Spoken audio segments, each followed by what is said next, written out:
হে you বোচানাক, stand up. হঠাৎ ধমকের সুরে ভেসে আসা কথাটা শুনে রিদি যেন আকাশ থেকে পড়ল। চোখ দুটো গোল গোল করে এদিক ওদিক তাকাল সে। এই মেয়ে, তোমাকে বলছি। রিদি মনে মনে চরম অবাক হলো। তাকে বলছে মানে? তার নাক কি বোচা নাকি? লোকটার সাহস তো কম নয়। প্রফেসর হয়েছে বলে কি ক্লাসরুমের সবার সামনে যা খুশি তাই বলতে পারবে? আশ্চর্য। হৃদির ভাবনায় ছেদ ঘটিয়ে আবারও সেই গমগমে গম্ভীর কণ্ঠস্বর ক্লাসরুমের দেওয়ালে বাড়ি খেয়ে ফিরে এলো। What's the problem? Can't you hear me? পুরো ক্লাসের সবকটা চোখ যেন হৃদির দিকে। ভয়ে আড়ষ্টতায় হৃদি কোনো মতে বেঞ্চে ছেড়ে উঠে দাঁড়ালো। ভয়ে গলা শুকিয়ে তোতলালো স্বরে বলল, আমাকে বলছেন স্যার? উপাস থেকে ড্যাশিং গম্ভীর চেহারার প্রফেসর ডক্টরের কণ্ঠস্বর আর এক ধাপ চড়ে গেল। Yes, you tell me the formula I was teaching just now. Hridi এবার কাচুমুচু মুখ করে মাটির দিকে তাকিয়ে রইল। কী করে বলবে সে? এতক্ষণ তো তার মন ব্ল্যাকবোর্ডে ছিল না। পাশে বসা জানের বান্ধবী সুমির সাথে অনর্গল ফিসফিস করে বকবক করে যাচ্ছিল। হৃদিকে এভাবে মাথা নিচু করে চুপ থাকতে দেখে প্রফেসর সৌভাদ্য চৌধুরীর কপালে বিরক্তির ভাঁজ আরও চড়া হলো। তীব্র এক ধমক দিয়ে বলল, get out from my class. অপমানে রাগের লজ্জায় হৃদির চোখের কোণ বেয়ে টপ টপ করে জল গড়িয়ে পড়ল। পুরো ক্লাসের সামনে এই অপমান সে মেনে নিতে পারছে না। কাপা হাতে ব্যাগটা কাঁধে ঝুলিয়ে চোখের জল আড়াল করতে করতে কোনো রকম ক্লাসরুম থেকে প্রায় ছুটে বের হয়ে গেল সে। হৃদি বেরিয়ে যেতে সৌহার্দ্য বিরক্তির চরম সীমা পৌঁছে বিড়বিড় করে বলল, এটা নাকি ডাক্তার হবে, যার ক্লাসে মনোযোগ নেই? স্টুপিড। দেশের সেরা কার্ডিওলজিস্ট ডাক্তার সৌভাদ্য চৌধুরী সদ্য বিদেশ থেকে এসে উচ্চতর ডিগ্রি নিয়ে দেশে ফিরছে। এই মেডিকেল কলেজের প্রফেসর প্লাস কার্ডিওলজিস্ট হিসেবে জয়েন করেছে মাত্র 1 সপ্তাহ হলো। সৌহার্দ্য দেখতে সুদর্শন, তেমনি লম্বা চওড়া গঠন। সারাক্ষণ এক শান্ত গম্ভীর ভাব মুখে লেগে থাকে। কথা বলে ভীষণ মেপে আর কম, কিন্তু কাজের বেলায় সে এক চুলও ছাড় দেয় না।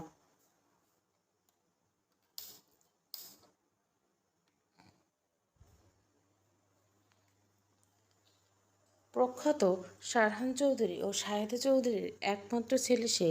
তার ব্যক্তিত্বের আলোয় পুরো মেডিকেল কলেজ যেন মুগ্ধ, তেমন তার কড়া মেজাজে ভয়ে ততস্থ।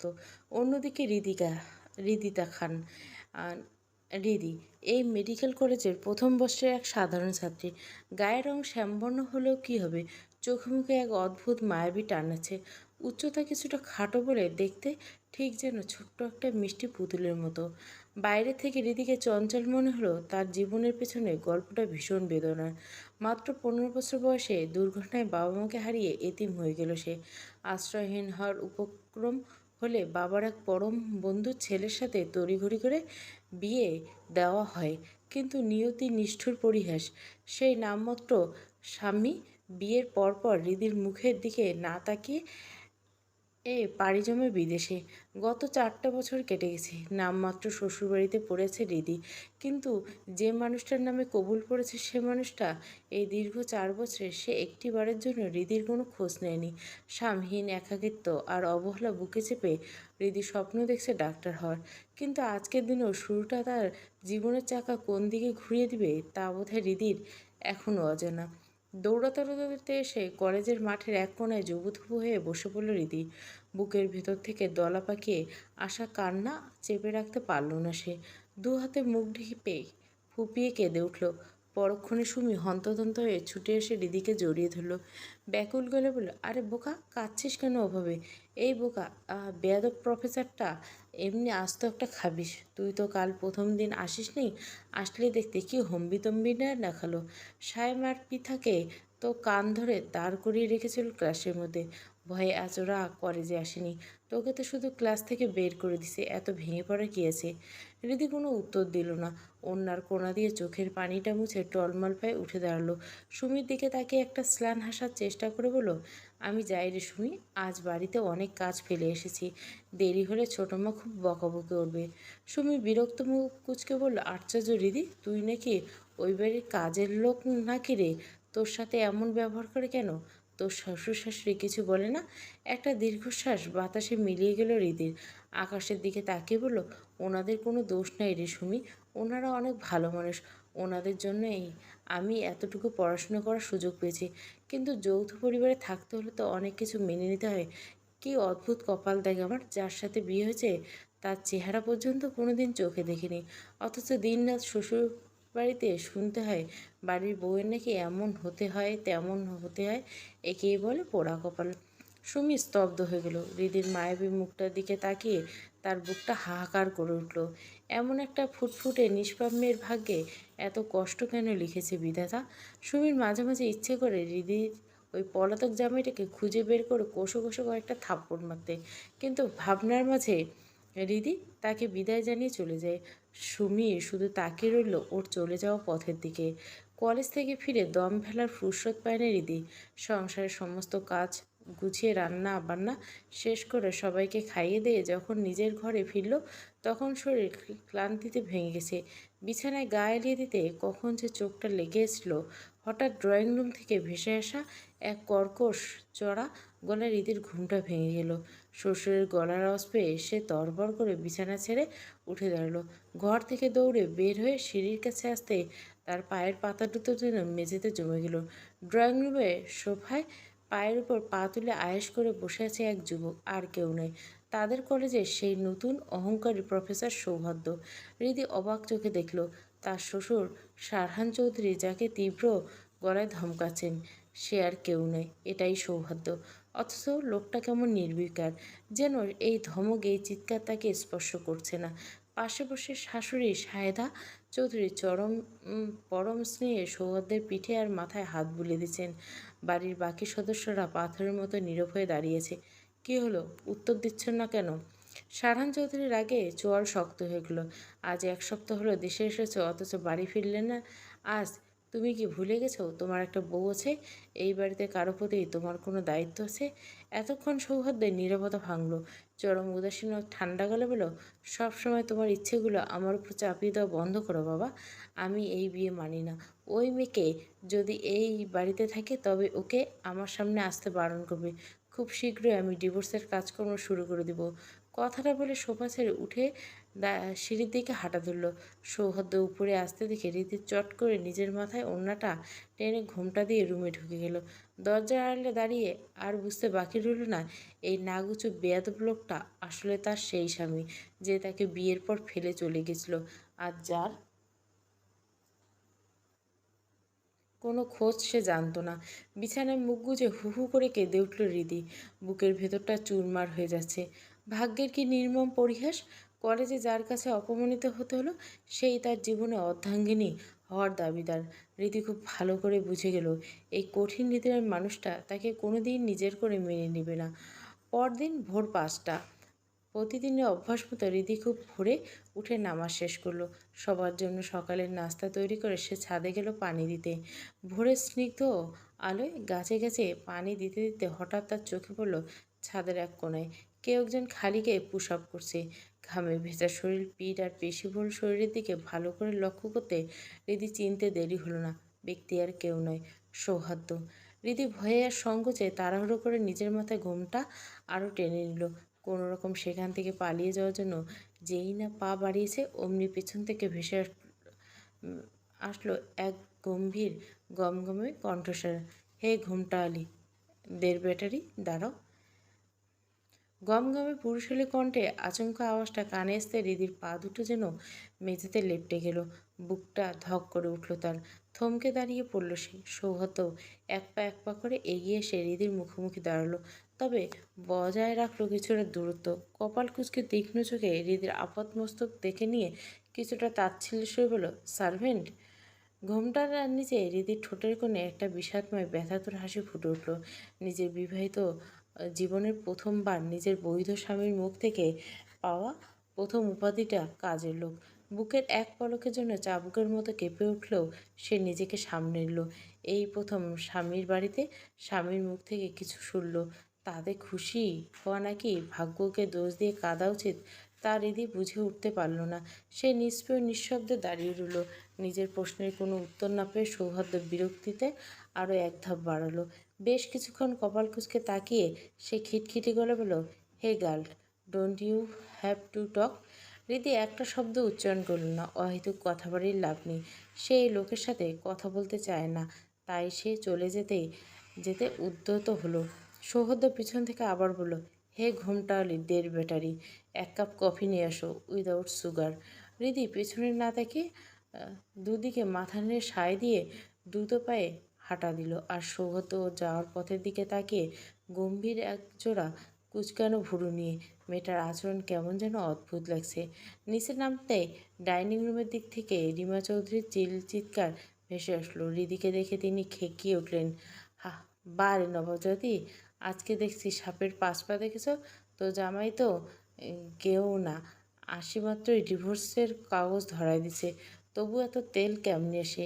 রিমা চৌধুরী হলেন শাহরান চৌধুরীর ছোট ভাই, শারবান চৌধুরীর স্ত্রী। ভীষণ খিটখিটে আর কুটিল স্বভাবের এই মহিলা শুরু থেকে হৃদিকে দু চোখে সহ্য করতে পারে না।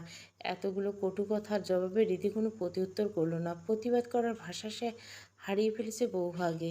এই বাড়িতে একটা জড়বস্তুর মতো কিংবা একটা অবৈতনিক কাজের মেয়ের মতো থাকাটাই এখন তার নিয়তি।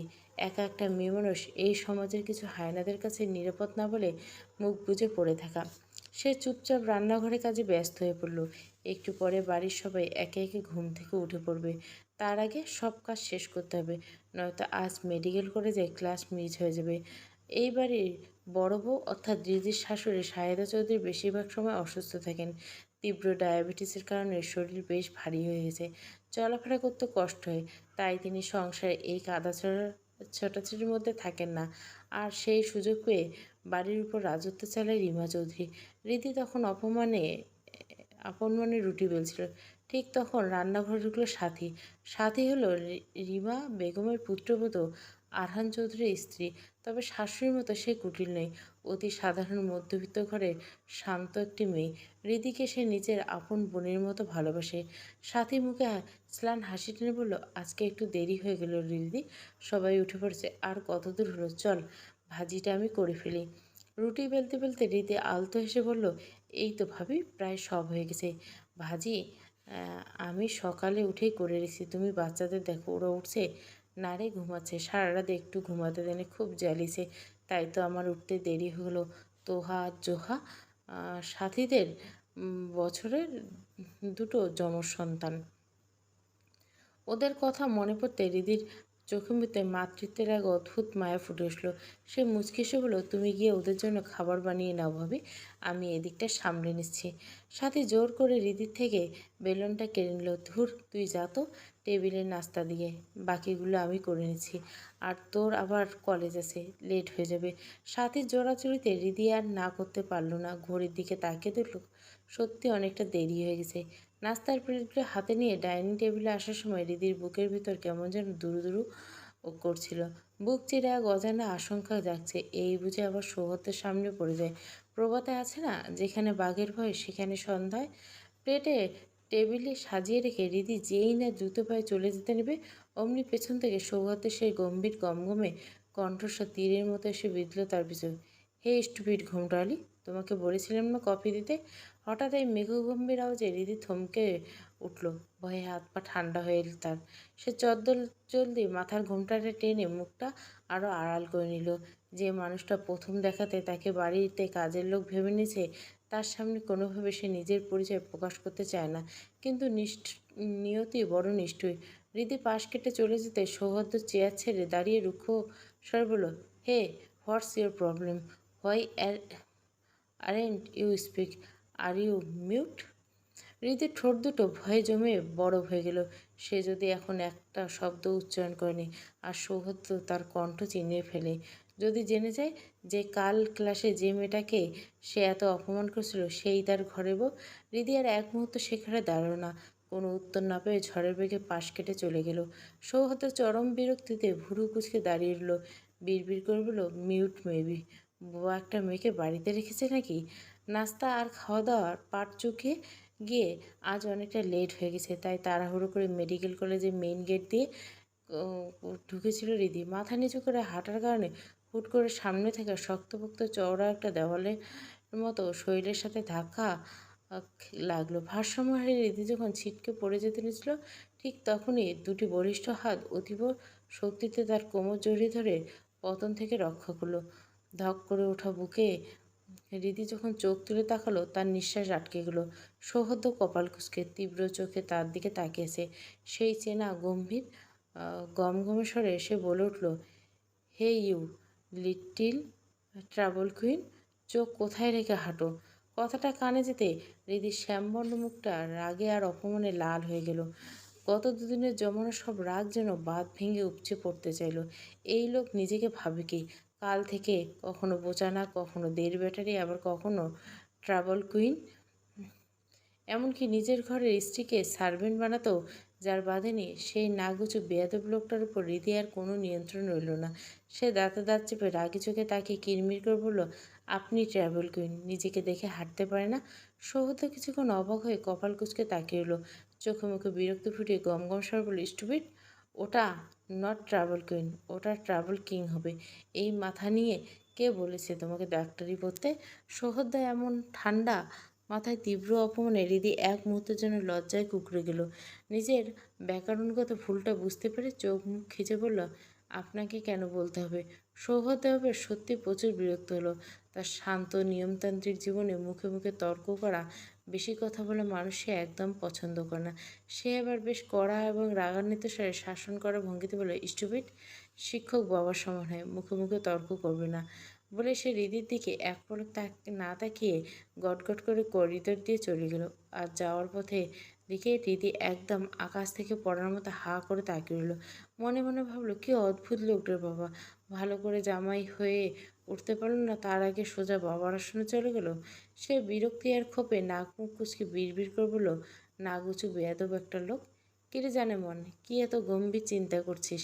হঠাৎ সায়েম, পৃথা, সুমি এসে হৃদিকে চারপাশ থেকে জড়িয়ে ধরতে তার ভাবনার জগৎ থেকে বাস্তবে ফিরে এলো। সায়েম পৃথার কাঁধে হাত রেখে হৃদির মলিন মুখটার দিকে তাকিয়ে প্রশ্নটা করছিল। হৃদি একটা দীর্ঘশ্বাস ফেলে মন খারাপ করে বলল, আমি আজকে অ্যাসাইনমেন্ট করতে পারিনি রে, কালকে একদম সময় পাইনি। সুমি সান্ত্বনা দেওয়ার ভঙ্গিতে হৃদির হাতটা চেপে ধরল। কী আর করবি বল, তোর যা পরিস্থিতি আমরা তো সবাই জানি। এক কাজ করি, চল আজকে আমরা চারজনে মিলে স্যারের ঝাড়ি খাই। কপালে আজ নিঘাত ক্লাস থেকে বের হওয়া আর জিরো অ্যাটেন্ডেন্স আছে। পৃথা ভয়ে গলা শুকে যায়।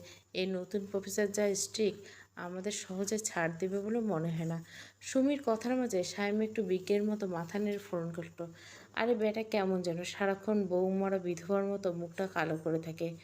সায়েমের মুখে সৌহার্দ্যের এমন নিখুঁত বর্ণনা শুনে হৃদি না হেসে পারল না, তবে গলার খাবার আটকে যাওয়ার মতো করে হালকা কেসে উঠল। পৃথা সায়েমের মাথায় গাঁটটা মেরে বলল, আরে গাধা, ও বিধবা হবে না, ওটা বিপত্নিক, পুরুষদের ক্ষেত্রে বিপত্নিক হয়। সায়েম মাথায় হাত দিয়ে ভাবার ভং ধরে বলল, বাপরে বাপ, আমার মাথায় এত বড় বড় শুদ্ধ বাংলা শব্দ আসে না। চল তো ক্লাসে যাই, নয়তো কালকের মতো আবার কান ধরে দাঁড় করিয়ে রাখবে। চার বন্ধু মিলে হাসাহাসি আর টুকটাক কথা বলতে পেরে ক্লাসরুমের দিকে এগিয়ে গেল। এই বিষাক্ত দম বন্ধ করা দিনগুলোতে মাঝে একটা বন্ধুত্ব হলো হৃদির বেঁচে থাকার একমাত্র রসদ, তার পরম শান্তির জায়গা। নিজের ব্যক্তিগত চেম্বারে বসে সৌহার্দ্য বেশ মনোযোগ দিয়ে একজন ক্রিটিক্যাল রোগীর কেস ফাইল স্টাডি করছে। ঠিক তখনই দরজার ওপাশ থেকে একটি অতি পরিচিত চঞ্চল কণ্ঠস্বর ভেসে আসল, আসবো ব্রো? সৌহার্দ্য ফাল থেকে চোখ না সরিয়ে সংক্ষিপ্ত উত্তর দিল, ইয়েস কামিং। অনুমতি পেয়ে এক যুবক ঘরে ঢুকে সৌহার্দ্যকে পেছন থেকে জড়িয়ে দিল। উৎফুল্ল গলায় বলল, bro, I miss you so much. 4 বছর পর অবশেষে তুমি বাড়ি ফিরলা। সৌহার্দ্য আরবানকে নিজের থেকে ছাড়িয়ে নিয়ে হালকা হেসে বলল, ইটস ওকে, তুই আগে বস। আরবান ভাইয়ের সামনে চেয়ারটা টেনে বসতে বসতে বলে, এই যে তুমি 1 সপ্তাহ ধরে বাড়ি আসনি, এটা নিয়ে বড় আব্বু কিন্তু অনেক রাগারাগি করছে। আরবান সারবান চৌধুরীর ছোট ছেলে আরবান চৌধুরী, সেও একই মেডিকেল কলেজে ইন্টার ডাক্তার হিসেবে কর্মরত। সৌহার্দ্য ফাইলটা টেবিলে একপাশে সরিয়ে রেখে ছোট ভাইয়ের দিকে পূর্ণ মনোযোগ দিয়ে জিজ্ঞাসা করলো, কাল থেকে তুই কোথায় ছিলি? তোকে তো বাড়িতে দেখলাম না। আরবার মাথা চুলকে কিছুটা আমতা আমতা করে বলে, ইয়ে মানে বন্ধুদের সাথে একটু হ্যাং আউটে গিয়েছিলাম। সৌহার্দ্য কিছু সময় ভাইয়ের অপরাধী আর অপ্রস্তুত মুখখানার দিকে তাকিয়ে রইল, তারপর বেশ গম্ভীর করে বলল, এই টাইমটা তোর কেরিয়ারের জন্য গুরুত্বপূর্ণ আরবান। এখন এইসব সময় নষ্ট করা না করাই বেটার আই থিঙ্ক। আরবার ভাইয়ের সিরিয়াস দিকে তাকে হালকা হেসে মাথা নাড়ল। ওকে ব্রো, আর হবে না। হঠাৎ কিছু একটা মনে করতে সে উচ্ছ্বাসিত হয়ে বলল, আচ্ছা ব্রো, তুমি জানো আমাদের ঋতু কিন্তু এবারে এখানে অ্যাডমিশন নিয়েছে। তুমি বোধহয় ওর ক্লাস। আরবানের কথা শেষ হওয়ার আগে সৌগদ্য জোড়াফুড়ো কুঁচকে গেল। সে অন্তত নিষ্প্রিয় গলায় প্রশ্ন করল, হু ইজ ঋতু? আরবান এক মুহূর্তের জন্য স্তব্ধ হয়ে গেল। সে বুঝতে পারল তার এই কাঠখোট্টা ভাইটা এখনও নিজের বিবাহিত স্ত্রীর নাম পর্যন্ত জানে না। আরবান রীতিকে নিজের ছোট বোনের মতো ভালোবাসে, আগলে রাখে। সে তাড়াহুড়ো করে সৌগতে ভুল ভাঙাতে ছিল। আরে ব্রো, ঋতু মানে তোমার বউ কিন্তু বাক্যটা সম্পূর্ণ করার সুযোগ আর আরবান পেল না। তার আগে সৌগত গমগমে বড় শীতল কণ্ঠস্বর পুরো চেম্বারে প্রতিধ্বনিত হয়ে উঠল, আই এম নট ইন্টারেস্টেড হার। কথাটা ছুড়ে দিয়ে সৌগত আর স্টাডি ফাইলের পাতায় মুখ ডুবিয়ে দিল। কালো কলমটা তার আঙ্গুলে ঘুরছে, চোখ আটকে আছে হার্টের জটিল ভাস্কুলার ডায়াগ্রামে। ভাইয়ার গলার বরফ ঠান্ডা নির্লিপ্ততা শুনে আরবান ঢোক গিল। ও সৌগতকে চেনে, একবার না মনে দুনিয়া উল্টে গেল। পাল্টায় না মানুষটা। তাই আর একটা শব্দ না বাড়িয়ে মাথা নিচু করে বেরিয়ে গেল। দরজায় ক্লিক করতে বন্ধ হতে সৌগত 1 সেকেন্ডের জন্য মাথা তুলল। দরজার ওপাশে তাকে কি যেন ভাবলো। তারপর আবার ঝুঁকে পড়ল ফাইলের পর। আজ রাতে একটা ইমার্জেন্সি উঠিয়েছে। রোগীর হার্টের মেইন আর্টারি ফেটে গেছে। একটা ভুল মানে সব শেষ। কলমের খসখস শব্দটা এখন ঘরের একমাত্র আওয়াজ। অন্যদিকে কলেজের বারান্দা। ক্লাস শেষ হতেই বন্ধুদের আড্ডায় মেতেছে রিধি, সুমি, সায়েম আর পিথা। সৌহদ্য ক্লাস না আসায় যেন হাঁপ ছেড়ে বাঁচল সবাই। সুমি দীর্ঘশ্বাস ফেলল, যাক বাবা, বাঁচা গেল। ওই খাটাস প্রফেসর ক্লাসে ছিল না আজকে। সায়েম চশমাটা নাকের উপর ঠেলে ফোড়ন কাটল। আমার মনে হয় বেটা রোজ বউয়ের সাথে ঝগড়া করেছে, তাই মেজাজটা সবসময় তেতো। পিঠা আর সুমি হেসে গড়াগড় খেল। রিদি চোখ, ওর ঠোঁটে হাসি নেই। সৌহদ্দার নাম শুনে বুকের ভেতরটা কেমন মোচড় দিয়ে ওঠে। বলার মতো কিছু নেই, কী বা থাকতে পারে, নামমাত্র স্বামী, সেটাও হয়তো আর কিছুদিন। পিতা হঠাৎ গলা নামিয়ে একটু লজ্জা পেয়ে বলল, আরে না বেটা, একদম পিওর সিঙ্গেল। 3 জোড়া চোখ একসাথে পিঠার দিকে। পিঠা থতমত খেয়ে আমতা আমতা করে বলল, আরে ওভাবে তাকাচ্ছিস কেন? বেটা যা হ্যান্ডসাম। প্রথম দিন একটু ক্র্যাশ খেয়েছিলাম, তাই উইকিপিডিয়া চেক করেছিলাম আর কি। উইকিপিডিয়ার শব্দটা হৃদির কানে ছুরির মতো বিঁধল। বুকের ভেতর ভার হয়ে এলো। মনে মনে বলল, কেন কষ্ট পাচ্ছি আমি? ওই লোক তো আমাকে চায় না। না চাওয়ার মানুষটার জন্য কষ্ট পাওয়া কি নিয়ম বলে? একটা তাচ্ছিল্যপূর্ণ হাসি দিল। এই ভাবনার মাঝে সুমি রীতির পিঠে আলতা চাপড় দিয়ে বলল, কোথায় হারিয়ে গেলে? চল ফুচকা খাবো। হাতটা ধরে টানতে টানতে নিয়ে গেল। কলেজের গেটের সামনে তেঁতুলগোলার টক ঝাল ঝাঁঝানো গন্ধ। প্লাস্টিকের টুলে বসে 4 জনে ফুচকা মুখে পড়তে পড়তে গল্পে মশগুল। হঠাৎ পেছন থেকে বজ্রের মতো গমগমে কণ্ঠ, হে ইউ 4 চোখ, কাম হেয়ার। 4 জন চমকে ঘোরালো তার দিকে। রোদের ঝলসানো আলোয় সৌহার্দ্য দাঁড়িয়ে, কালো শার্ট, কালো ফর্মাল প্যান্ট, শার্ট ইন করা, হাতা কোনোই পর্যন্ত গোছানো, চোখে কালো সানগ্লাস, এক হাতে প্যান্টের পকেট। ফর্সা মুখটা ঘামে চিকচিক করছে, চোয়াল শক্ত। সায়েমের গলা শুকিয়ে গেল। আমাকে স্যার? সৌহত ভুরু কুচকে বিরক্তি ছড়ালো, ইয়েস, তুমি ছাড়া এখানে 4 চোখ আর কেউ আছে?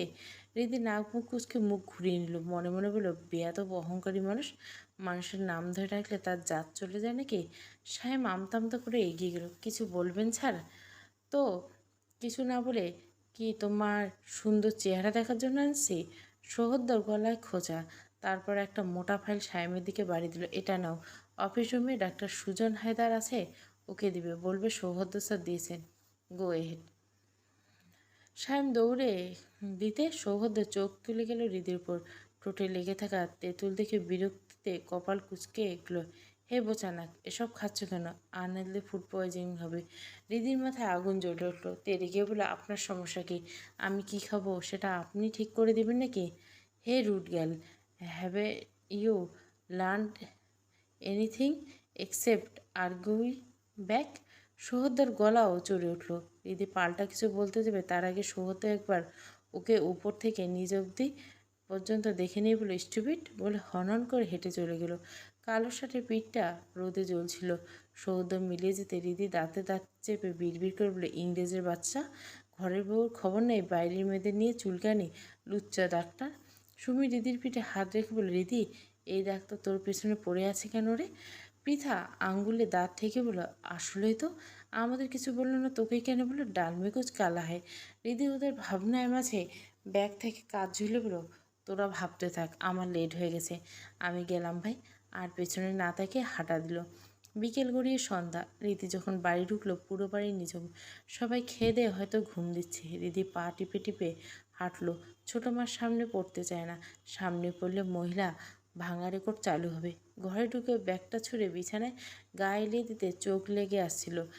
এমন সময় হঠাৎ দরজায় ঢোকা। ওড়নাটা কোনো মতে গায়ে জড়িয়ে দরজা খুলতে দেখলো শাশুড়ি সায়েদা চৌধুরী দরজার সামনে দাঁড়িয়ে, চোখে দুশ্চিন্তা ছায়া। আসুন আম্মু। রিদি মৃদু হাসলো। সায়েদা চৌধুরী মাথায় হাত বুলিয়ে দিতে বলল, এত দেরি হলো কেন আম্মা? টেনশন হচ্ছিল। ফোন বন্ধ, কোথায় ছিলে? রিদি সায়েদা চৌধুরীকে জড়িয়ে ধরলো। ওনার উদ্বিগ্ন চেহারা দেখে একটু এসে বলে, আম্মু সুমিদের সাথে ছিলাম, চল খেয়ে নিবে। সারাদিন কাজ আর কাজ, ঠিকমতো খাওয়া দাওয়া করতে হয় না। সায়েদা চৌধুরী গলায় অভিমান মিশে বলল, সত্যি আম্মু খিদে নেই, ফুচকা চটপটি খেয়েছি। সায়েদা চৌধুরী আর কথা না বাড়িয়ে রিদির মাথায় নিজের কোলে টেনে নিল। চুলে বিলি কাটতে কাটতে ধীর কণ্ঠে বলল, বাবুর সাথে কথা হয়নি? রিদি নাক মুখ কুচকে মনে মনে বলল, বুইড়া একটা পেকে ঝুনা হয়ে গেছে, সে কিনা বাবু। মনের কথা মনে চেপে শান্ত করে বলে, থাক না আম্মু এসব। উনি যখন আমাকে চান না, জোর করে কী হবে? জোর করে কি আর সংসার হয়? সায়েদা চৌধুরী আর কিছু বললে না, কী বা বলবে? নিজের ছেলেকে তিনি চেনেন। দুনিয়া উল্টে গেলেও নিজের সিদ্ধান্ত থেকে সরবে না। নিজের মেয়ে নেই, এদিকে পেয়ে মেয়ের অভাব পূরণ হয়েছে, কিন্তু মেয়েটাকে একটু সুখ শান্তি দিতে পারছে না। শেষ পর্যন্ত মেয়েটাকে নিজের কাছে রাখতে পারবে কি না এই ভয়ে থাকেন তিনি। জায়ের মনও বোঝেন। অনেক কিছু চোখে দেখো না দেখার ভান করে থাকেন। কী বা করার আছে? যৌথ পরিবার, অনেক কিছু মুখ বুজে সহ্য করতে হয়, না হলে ভাঙন ধরবে। রাত 2টো। দেওয়াল ঘড়ি কাঁটা টিকটিক করছে। রীতি সোফায় বসে আছে। আরবান চলে গেছে সৌহদ্দের ইমার্জেন্সি ওটিতে, ফিরতে দেরি হয়েছে, ডুপ্লিকেট চাবি নিতেও ভুলে গেছে। ফোন করে বলে দিছে কেউ যেন জেগে থাকে। চোখ বন্ধ করে সোফায় গায়ে লিয়ে কলিং বেলটা বেজে উঠল। ধরপড় করে উঠে ওড়নাটা মাথায় টেনে খুলল রিদি। সামনে সৌগত, এলোমেলো চুল, চোখ দুটো লাল রক্ত জবার মতো, কালো শার্ট ঘামে ভিজে শৈলের সাথে লেপ্টে আছে। এক হাতে এপ্রন, অন্য হাতে ফোন। ফোনে কারোর সাথে রাগী গলায় কথা বলছে। রিদির দিকে এক পলক তাকিয়ে পাশ কেটে ভেতরে ঢুকে সোফায় শৈলে রিদি এপ্রনটা ছুঁড়ে ফেললো। ক্লান্ততে চোখ বন্ধ হয়েছে। রিদি রান্নাঘরের দিকে পা বাড়াতে ভেসে এলো সৌগতের শান্ত গম্ভীর কণ্ঠস্বরে, হে মিউট, দের ব্যাটারি, এক গ্লাস ঠান্ডা পানি দাও ফার্স্ট। রিদি রাগ উঠলেও মানুষটার ক্লান্ত মুখটা দেখে রাগ গিলে নিল। ফ্রিজ থেকে বরফ ঠান্ডা পানি ঢেলে গ্লাসটা সেন্টার টেবিলে রাখলো। সৌদ ভুরু কুচকে তাকালো। রিদি চলে যেতে পিছন থেকে ভেসে আসলো ঠান্ডা গলার স্বর, এই বাড়ির সবার সম্পর্কে জানো? রিদি বুঝলো হঠাৎ এমন প্রশ্ন কেন, তবুও উপর নিচ মাথা নাড়ল। সৌহদ্দ সোজা হয়ে বসলো, গলা খাঁকড়ে দিয়ে বলল, এই বাড়ির মেজো ছেলে মানে সৌহার্দ্য চৌধুরীর বউকে চেনো? রিদি ভ্যাবাচাকা খেয়ে গেল। নিজের সম্পর্কে নিজেকে জিজ্ঞাসা করছে লোকটা। কৌতূহল চেপে রাখতে পারল না। দ্রুত উপর নিচ মাথা নাড়ল, মানে হ্যাঁ চেনে। সৌহার্দ্য কিছুক্ষণ ওর দিকে ভুরু কুচকে তাকিয়ে রইল। তারপর ধীরে কিন্তু শান্ত গলায় জিজ্ঞাসা করলো, নাম কি ওটা? রিদির ভেতর তেতো হয়ে গেল। নিজের বউয়ের নামটা পর্যন্ত জানে না এই লোক। মুখ দিয়ে বেরিয়ে আসতে চাইল, বেয়াদব হত্যার লোক, নিজের বউয়ের নাম জানিস না? ওই মোটা মাথা নিয়ে তোকে কে ডাক্তার বানালো? কিন্তু মনের কথা মনেই গিলে নিল। সৌগত এতক্ষণ ধরে উত্তরে আসায় ভুরু কুচকে ওর দিকে তাকিয়েছিল। হঠাৎ কিছু একটা মনে পড়তে ধমকে উঠল, there better mute, go out from my side. বজ্রের মতো ধমকে রিদি কেঁপে উঠল। রাগে দুঃখে বিড়বিড় করে বলল, হায়ত্তা বেটা, জীবনে বউয়ের ভালোবাসা পাবি না, কাছে গেলে জায়গা মতো লাথি খাবি বেয়াদব লোক। বলে ধূপধাপ পা ফেলে নিজের রুমের দিকে উদ্দেশ্যে চলে গেল। সৌদ্য রিদির যাওয়ার দিকে তাকিয়ে নিজেই মনে মনে বিড়বিড় করলো, এটা রিয়েল মিউট তো। সকালে বৃষ্টি, রোদের আভা জানলার ফাঁক গলে এসে পড়েছে। সাথে যোগ দিয়েছে পাখির কিচিরমিচির এক অপূর্ব সুর। এই স্নিগ্ধ আলো কোলাহলে রিদির ঘুমের ঘোরটা একটু হালকা হলো। আধবোঝা চোখে হাত বাড়িয়ে বালিশের পাশ থেকে মোবাইলটা টেনে নিল। স্ক্রিনের দিকে তাকাতে তার কপালে ভাঁজ পড়ে গেল। 7টা বেজে গেছে। নামাজটাও মিস হয়ে গেল।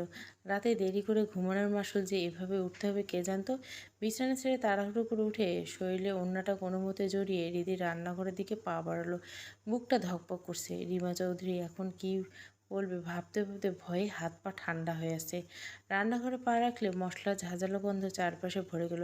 সাথে একাগ্র মনে মাংস কষাচ্ছে। পাশে পিঁড়িতে বসে আমিনা এ বাড়ির কাজের খেলা, যে এতদিন গ্রামে ছিল, পরম মমতায় মশলা বাটছে। আর রিমা চৌধুরী নিপুণ হাতে আমিনাকে বুঝিয়ে দিচ্ছে দুপুরের মেনুর খুঁটিনাটি। রিদি রান্নাঘরের দরজায় এসে জড়সড় হয়ে দাঁড়ালো। অপরাধীর মতো হাত কচলাতে কচলাতে আমতা আমতা করে বলল, রাতে ঘুমাতে একটু দেরি হয়ে গেছিলো, তাই ঘুম থেকে উঠতে দেরি হয়ে গেল ছোটো মা। রিদি ভেবেছিল হয়তো বরাবরের মতো বকাঝকা শুনতে হবে, কিন্তু রিমা চৌধুরী তাকে অবাক করে দিয়ে শুধু বিরক্তিস্বর বলল, কলেজে যাওয়ার আগে দুপুরের রান্নাটা যেন সেরে যাস।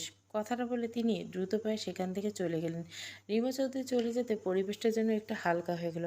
সাথী এতক্ষণ চুপচাপ ছিল, এবার সুযোগ বুঝে রিদির দিকে তাকিয়ে বাঁকা হেসে দুষ্টামি সুরে বলল, কিরে ননদিনী, আর কতদিন এভাবে ঘোমটা আড়ালে রাত জেগে জামাইয়ের সেবা করে যাবি? আরহানের কোনো বোন নেই, তাই রিদিকে সে আপন বোনের মতো আগলে রাখে। সেই সুবাদে সাথী রিদিকে ভালোবাসার জায়গায় ননদিনী বলে ডাকে। সাথীর মুখে এমন কথা শুনে রিদি মুখ ভেঙচি কেটল। আমার বয়ে গেছে তোমার ওই বেয়াদব দেবরের সেবা করতে।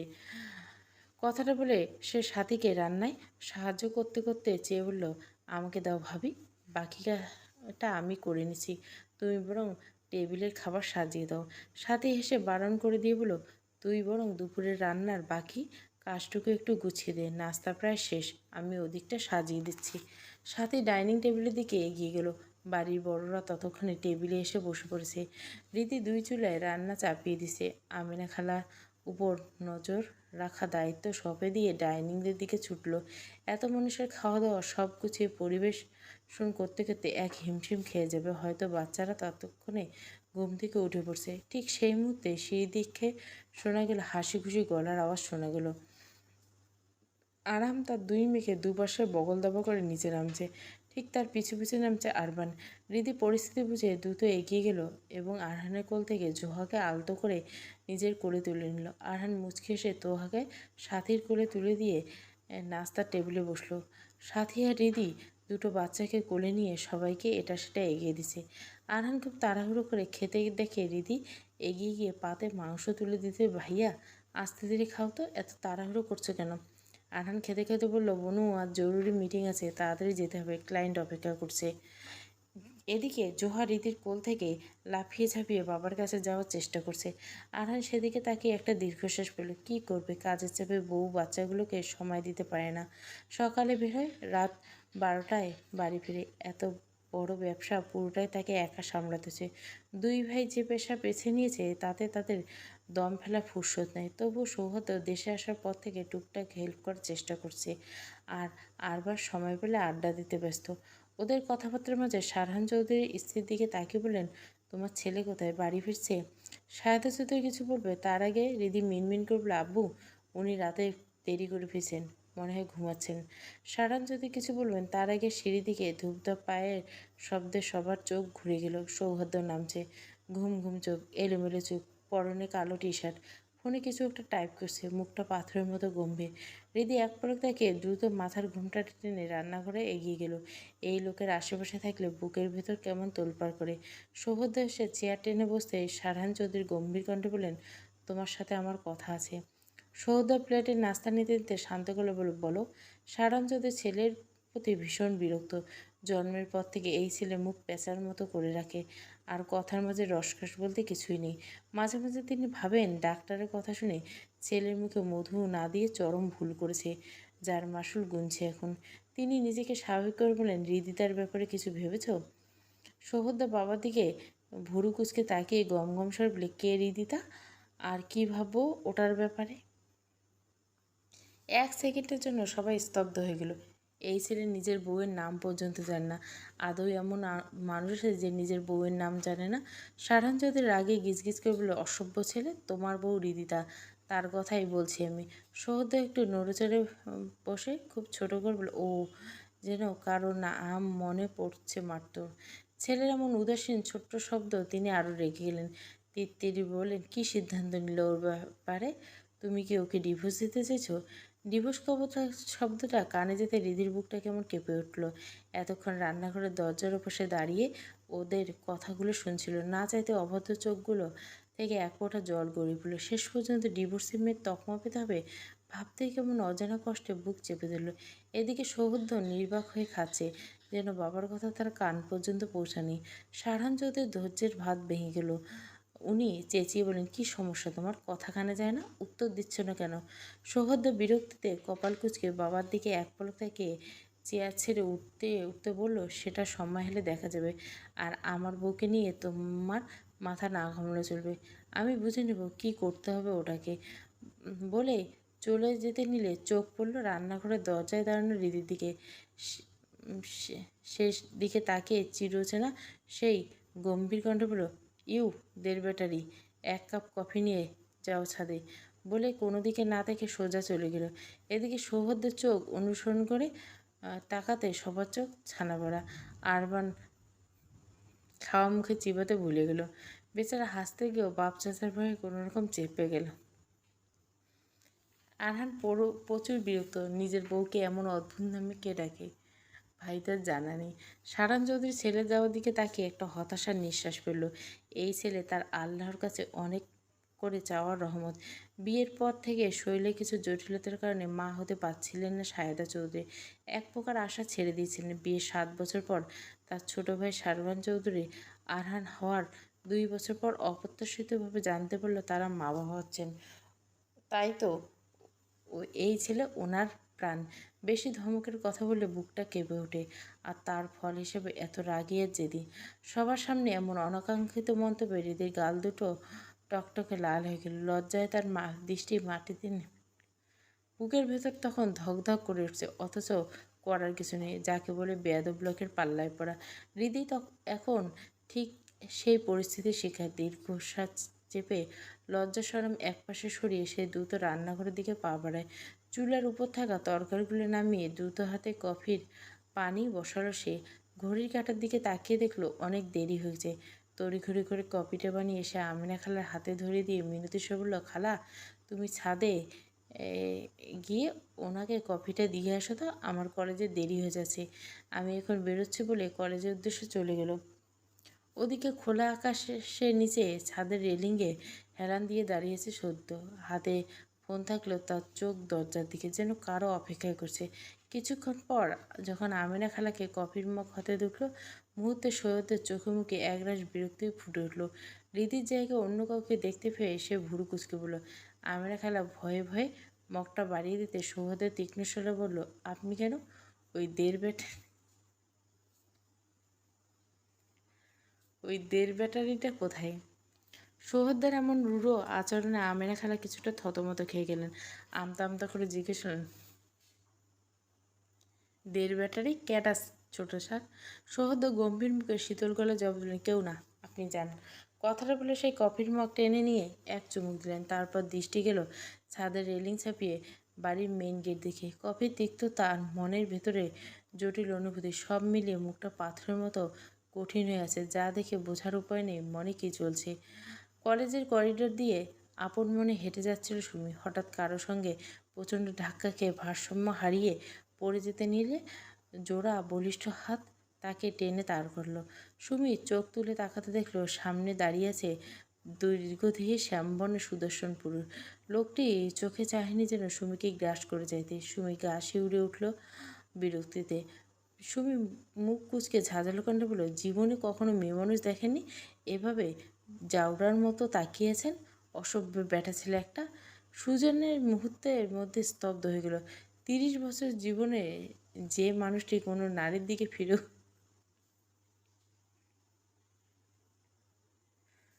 তাকায়নি, সে কিনা আজ হাঁটুর বয়সী এক মেয়ের দিকে ভ্যাবলাকান্তের মতো চেয়ে আছে। নিজের উপরে ভীষণ লজ্জা আর অস্বস্তি ভর করলো। কৈফিয়তের স্বরে কিছু বলবে তার আগে সুমি মুখটা ঝামটা দিয়ে হনহন করে চলে গেল।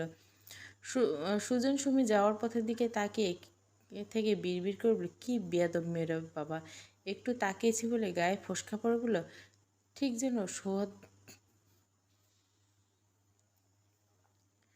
ঠিক যেন সৌহার্দ্যের মহিলা ভার্সন পুরা একটা রাগের ড্রামা। ডাক্তার সুজন হায়দার সৌহার্দ্যের থেকে সব থেকে কাছের বন্ধু। কলেজে শেষ করে রিদি আজ পাশের এক প্রাইভেট ক্লিনিক এসেছে। পিরিয়ডের সময় পেটে তীব্র ব্যথা গত 2 মাস ধরে অসহ্য পর্যায়ে। সায়দা চৌধুরীকে জানাতে ওনার পরামর্শে একজন গাইনি বিশেষজ্ঞর কাছে নিয়েছেন, কিন্তু ডাক্তার অপারেশন থাকায় বের হতে হতে সন্ধ্যা পড়ে গেল। হাসপাতাল থেকে কিছুটা দূরে হেঁটে এসে রিদি রিক্সার জন্য উঠতে যাবে। রাস্তাটা বেশ নির্জন। দীর্ঘক্ষণ দাঁড়িয়ে থেকে বিরক্তি যখন তুঙ্গে, ঠিক তখনই একটা কালো গাড়ি এসে তার সামনে ব্রেক কষল। রিদির ভয়ে বুকটা ধড়ফড় করে উঠল। মাথা তুলে তাকাতে দেখলো গাড়ির ভেতর থেকে বিরক্ত মুখে কেউ একজন তাকিয়েছে তার দিকে। রিদি এক পলক তাকিয়ে মুখ ফিরিয়ে নিল। লোকটা মুখ এমন করে রেখেছে কেন? মুক্তিটা করলা গুজে বসে আছে। রিদি পাশ কাটিয়ে দ্রুত হাঁটা দিতে সৌহার্দ্য গম্ভীর কণ্ঠস্বর ভেসে এসল, হে স্যাসিগাল, গাড়িতে ওঠো। রাস্তা ভালো না, সন্ধ্যা হয়ে যাচ্ছে, আমি পৌঁছে দিচ্ছি। সৌহার্দ্যের কণ্ঠ অধিকারপতির সুর হৃদয় সিদ্ধারা দিয়ে এক অদ্ভুত শিহরণ বয়ে গেল। ঠিক তখনই কিছু একটা মনে পড়তে রাগে অভিমানে শরীর কাঁপছে তার। বাসায় নিজের স্ত্রী জীবিত না মৃত সেই খবর নেওয়ার প্রয়োজনে, অথচ রাস্তাঘাটে অন্য মেয়ের প্রতি কী অসীম কনসার্ন। কথাটা মাথায় আসতে রিদি আর নিজেকে সামলাতে পারল না। রাগে অভিমানে দাঁতে দাঁত চেপে বলল, লুচ্চা অসভ্য ডাক্তার, ঘরে বউ রেখে অন্যের মেয়ের প্রতি এমন দরদ দেখাতে লজ্জা করে না? হৃদির এমন বিস্ফোরক আচরণে সুহদ্দ অভিব্যক্তি কোনো পরিবর্তন হল না, বরং শান্ত গলায় নির্বাক হয়ে বলল, আমার ঘরে বউ আছে, এটা তুমি জানলে কীভাবে? হৃদি মুহূর্তে থমকে গেল। রাগের মাথায় বড় ভুল করে ফেলেছে বুঝতে পেরে ছটফট বলে, না জানার কেসে আধবুড়ো একটা লোক, ঘরে বউ থাকা তো স্বাভাবিক, বলে সে আবার হাঁটা শুরু করলো। এবার সৌহদ্দ রেগে গিয়ে দাঁতে দাঁত চেপে বলল, এই মেয়ে, কানে যাচ্ছে না আমার কথা? হৃদি বা সত্যি ভয় পেয়ে গেল। সে যে করে হোক এই লোকটার গাড়িতে ওঠা যাবে না। সে কঠোর গলায় বলল, আপনি যদি আমাকে আর একবার বিরক্ত করেন, আমি কিন্তু লোক জড়ো করে চিৎকার করব। সৌহদ্দ কোনো কথা বলল না, শুধু নির্বিকার ভঙ্গিতে একবার তাকালো। হৃদি কিছু বুঝে ওঠার আগে সৌহদ্দ গাড়ি থেকে নেমে এলো। হৃদির কোনো আপত্তির তোয়াক্কা না করে জামার হাতার এক অংশ আলতো করে টেনে এনে সোজা গাড়ির দিকে নিয়ে গেল।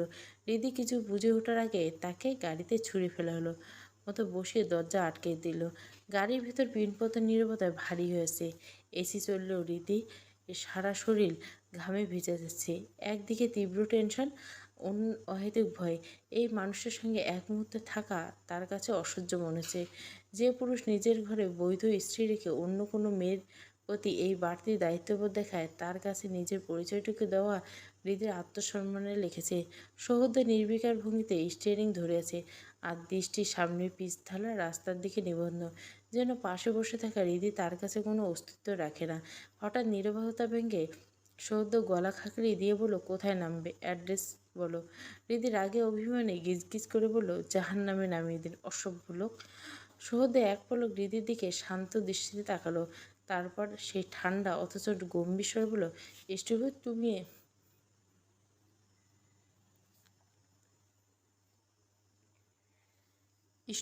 তুমি এমনিতেই জাহান্নামে যাবে। বড়দের মুখে মুখে যা তর্ক করো।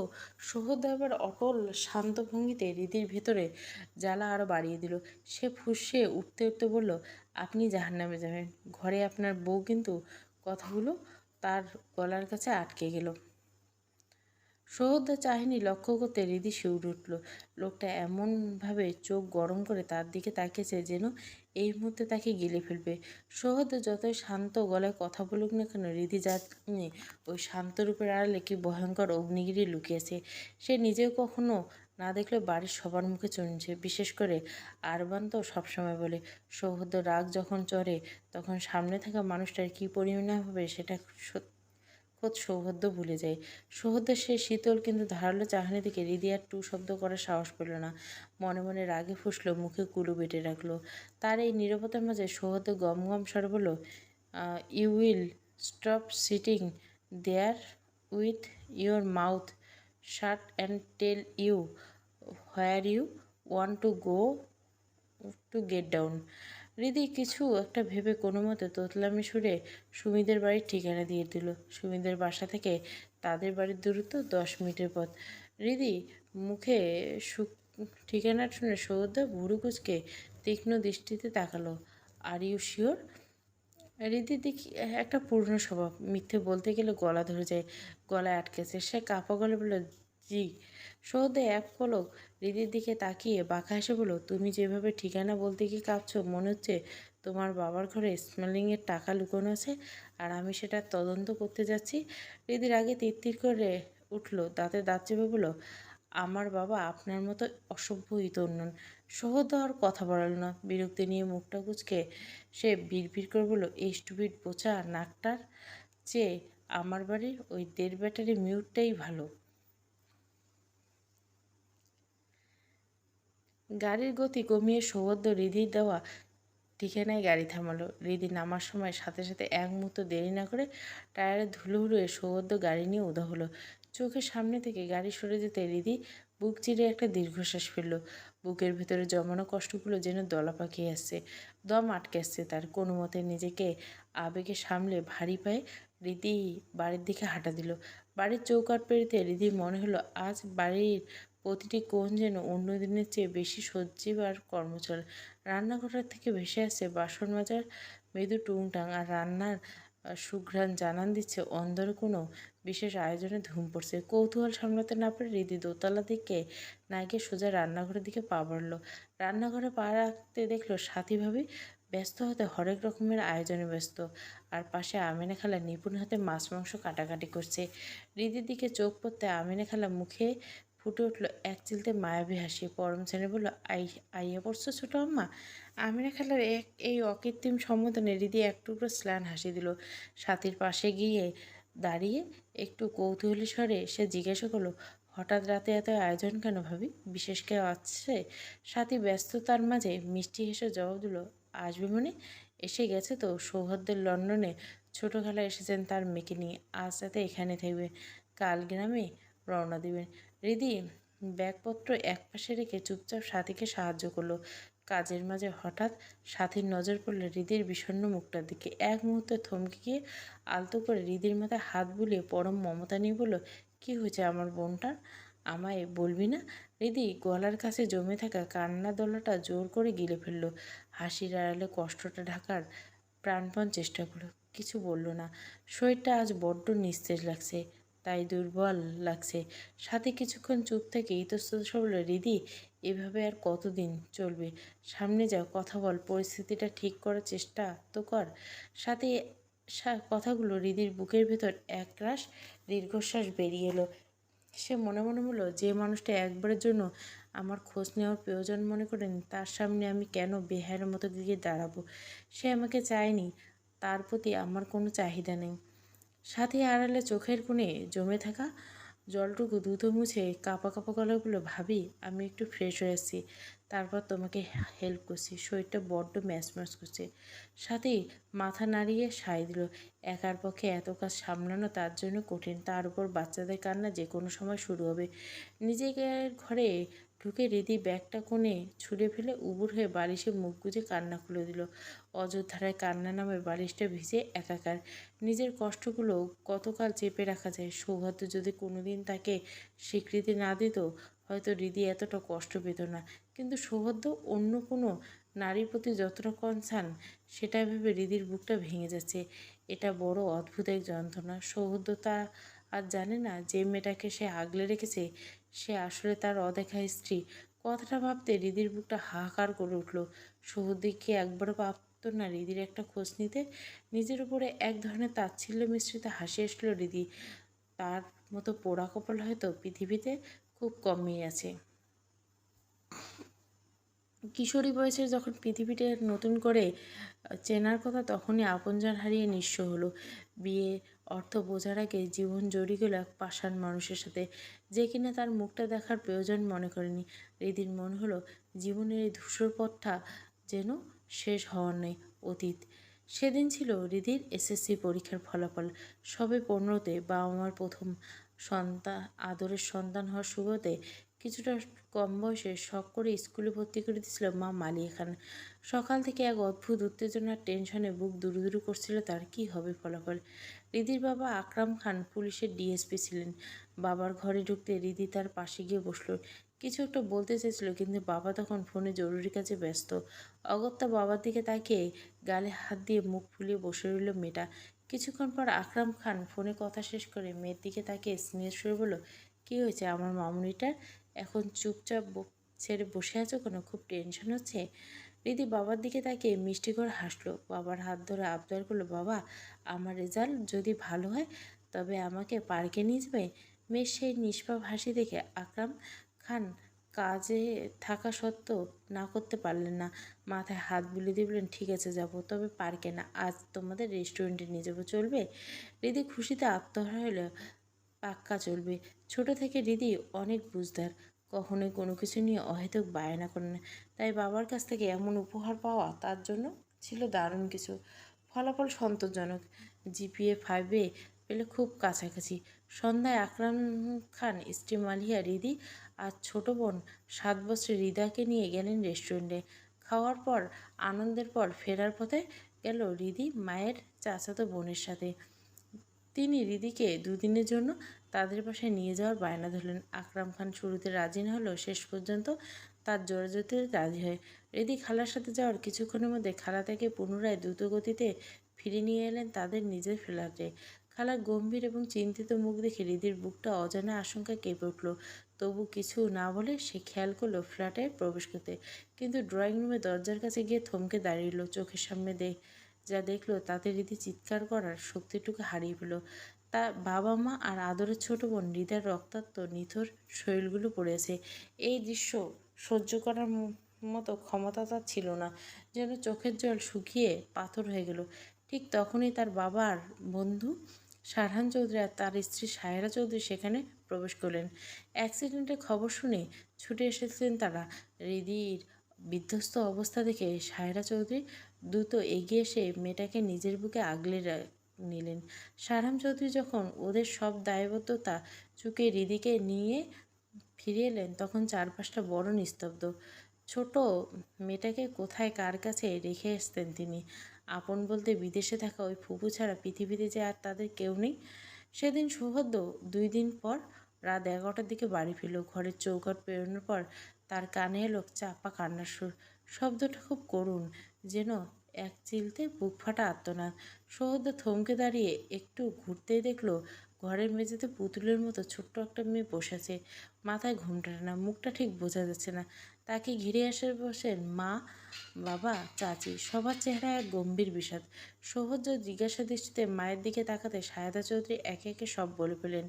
মায়ের মুখ থেকে দুর্ঘটনার সেই নিষ্ঠুর সত্যটুকু শোনার পর সৌহদের বুকের ভেতরটা দুমড়ে মুটলে গেল। মনে পড়ে গেল ফেলে আসা দিনগুলির কথা। সে নিজেও বাবা মার সাথে কয়েকবার রিদিদের বাড়িতে গিয়েছিল। তখন রিদি মাত্র 5 বছরের এক ফুটফুটে শিশু। সৌহদ্দ যখনই যেত রিদি অপলক দৃষ্টিতে তার দিকে তাকিয়ে থাকত। বড় বড় ড্যাব ড্যাব চোখে কী যেন এক মায়া। কিন্তু সৌহদ্দের কাছে তখন রিদির সেই মুগ্ধ চাহনি ছিল চরম বিরক্তির কারণ। একদিন মেজাজ ঠিক করতে না পেরে ছোট্ট শিশুটির দিকে তাকিয়ে সে তিক্ত কণ্ঠে বলে, হে ইউ ট্যাবলেট, এত বড় একটা ছেলেকে এইভাবে চোখ দিয়ে গিলে খাচ্ছ কেন স্টুপিড? এই বয়সে এত পেকে গেছো? কথাগুলো বলে সে হনহন করে চলে যায়। কিন্তু অবশ্রীদি এত কিছু বুঝেও সে তো কোনো খারাপ অভিসন্ধি নিয়ে নেয়, বরং সুন্দর একটা ভাইকে দেখতে ভালো লাগে বলে মুগ্ধ হয়ে তাকিয়ে থাকে। এর ফলে পড়াশুনো আর ব্যস্ত জীবনে যাতাকলে পড়ে সৌহার্দ্য আর রীতি এর বাড়িতে যাওয়া হয়ে ওঠেনি। ভাবনা চিন্তা ছেড়ে সৌহার্দ্য সিঁড়ির দিকে পা বাড়াবে, তখনই পিছন থেকে ডাকলেন শারহান চৌধুরী। ওনার কণ্ঠস্বর আর অন্যরকম। তোমার সাথে আমার কথা আছে সৌহার্দ্য, আমার রুমে এসো। 8 ঘন্টা যাবৎ সৌহার্দ্য বসে আছে বাবার রুমে, বাবার সামনে। তিনি ছেলের পাশে বসে আছেন, অথচ তার মুখ থেকে দিয়ে বেরোচ্ছে না। হয়তো কীভাবে বলবেন বুঝে উঠতে পারছে না। অনেকক্ষণ বসে থেকে সৌহার্দ্য বিরক্তি নিয়ে বাবার দিকে তাকিয়ে বলল, বাবা কিছু বলেছিলে? সারান চৌধুরী ছেলের হাত দুটো নিজের হাতের মুঠে নিয়ে একটু দ্বিধাবোধ করলেন। তোমার কাছে কিছু চাইব, দিবে? সৌহার্দ্য ভাবল বাবা হয়তো ওর লন্ডনে যাওয়া নিয়ে কিছু বলবেন। সেই ভাবনা চিন্তা ছাড়া বলে, ওকে বলো। সারান চৌধুরী ছেলের হাত দুটো নিজের হাতে শক্ত করে ধরে বলল, আকরামের মেয়েটাকে বিয়ে করো তুমি, বলে ছেলের দিকে আকুতি ভরা দৃষ্টি নিয়ে তাকালো। সৌহার্দ্য যেন টুপ করে আকাশ থেকে পড়ল। বাবার কথা অবাক দৃষ্টিতে বাবার দিকে তাকিয়ে রইল। তোমার মাথা খারাপ বাবা, কি বলছো? ওই ট্যাবলেটকে কিছুতেই আমি বিয়ে করতে পারবো না। আমাদের বয়সের ব্যবধান দেখছো? আমি 26 অলরেডি, আর ওটা অসম্ভব। সারান যদি একটু অসহায় কণ্ঠে বলল, ও কিন্তু খুব ছোট না, 15। তোমার মাও আমার থেকে 8 বছর ছোট ছিল। এখানে আমি কোনো সমস্যা দেখছি না। সহদের চোখে মুখে একরাশ বিরক্তি টেনে বলল, সে যাই হোক, আমি নিজের বাচ্চা পালার বয়সে পরের বাচ্চা পালতে পারবো না। তার থেকে বড় কথা, আমি এই মুহূর্তে বিয়ে করতে চাচ্ছি না। কিন্তু শেষ পর্যন্ত সৌহদ্দের বাবার অসুস্থতার কথা হার মানল। ছেলেকে রাজি না করাতে পেরে তিনি অসুস্থ হয়ে বললেন, এমনিতে ওনার হার্টের সমস্যা। সেদিন রাত 12টায় কাজী ডেকে এনে বিয়ে পড়ানো হলো। তাদের তখন বাবার প্রতি রাগে অভিমানে সৌদ্য কবুল বলে বাড়ি থেকে বেরিয়ে যায়। এরপর সুজনের বাসায় 2 মাস থেকে সেখান থেকে সোজা লন্ডনে পাড়ি জমায়। ফেলে রেখে যায় তার নববিবাহিতা কিশোরী বধূ, যে এখন তার অপরিচিতা অর্ধাঙ্গিনী। বর্তমান হৃদি ফ্রেশ হতে অনেকটা দেরি হয়েছে। রান্নাঘরে একা সব সামলাতে পারছে কি না সেই চিন্তায় তাড়াহুড়ো করে ঘর থেকে বের হয়ে রান্নাঘরে যেতে মেন দরজায় কাউকে দেখে থমকে দাঁড়ায়। অপরিচিতা অর্ধাঙ্গিনী পর্ব 1। পুরো গল্পটা প্লেলিস্টে। ভালো লাগলে অবশ্যই লাইক, শেয়ার এবং সাবস্ক্রাইব করবেন। Thank you for watching.